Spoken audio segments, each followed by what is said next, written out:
असंबंधित व्यक्तियों के समूह जो एक संस्था में रहते हैं और साझा रसोई से अपना भोजन करते हैं। बात समझ आ रही है? एक जगह रहेंगे, बड़ी संख्या में रहेंगे। अब 4-5 हैं और वो मतलब कि तो वो परिवार के रूप में रह जाएंगे। बहुसंख्य रहेंगे 10, 20, 50 और वो एक साथ रसोई साझा कर रहे हैं तो वो क्या कहलाएंगे? संस्थागत। अब देखेंगे कौन कौन संस्था में आएगा, जैसे बोर्डिंग हाउस, मेस, हॉस्टल, आश्रय गृह, निगरानी गृह, भिक्षुकों का घर, जेल, आश्रम, वृद्धाश्रम, बच्चों के घर, अनाथालय, ये सब जो आएंगे ये संस्थागत में आएंगे। कुछ पेइंग गेस्ट, पीजी जो होता है जहां आप जाते हैं, रुकते हैं, हॉस्टल के रूप में चलाया जाता है, तो आवास में भी एक संस्थागत परिवार मिल सकता है पेइंग गेस्ट। जैसे आप जब ऐसे ये सब जो दिया गया है ना, ये सब सभी के लिए पीपीटी बनाया गया है। ये वाला केस दिल्ली में मिलता है। दिल्ली जैसे बड़े शहरों में, गुड़गांव जब जाइएगा वहां पर क्या होगा कि आप किसी बड़े एमएनसी कंपनी में काम करते हैं, आपका बढ़िया पैकेज है, लेकिन आप अकेले हैं, परिवार के साथ नहीं है, तो आप कहाँ रहेंगे? पीजी में।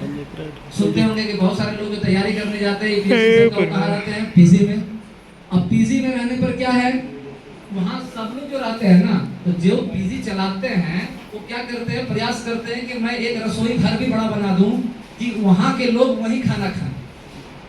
क्योंकि आप जब सर्विस कर रहे हैं, जॉब कर रहे हैं, तो आप उसके मतलब कि हार्ड वर्किंग में आप क्या करते हैं कि खाना नहीं बना पाते हैं तो खाना खाएंगे। तो पीजी में आप आवास में एक भी संस्थागत परिवार मिल सकता है, बशर्ते कि यह पंजीकृत हो। पहला तो है कि पंजीकृत होना चाहिए।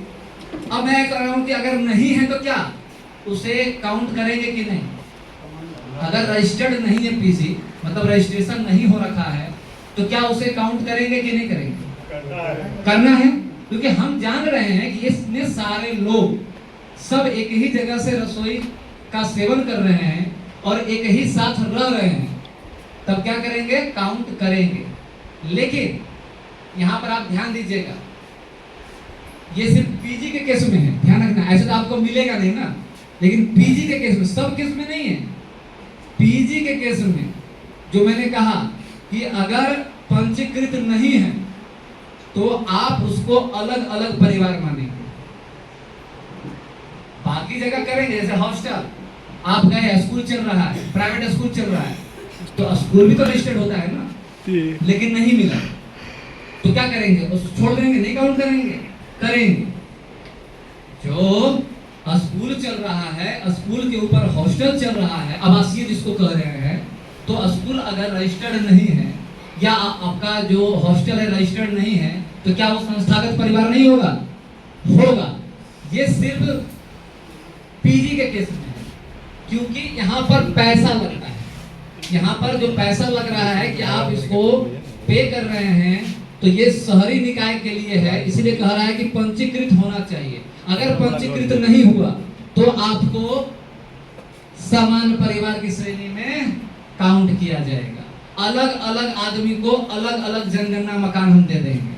अगर ऐसे पंजीकृत होता तो सीधा लिख देते पीजी, क्या लिख देते?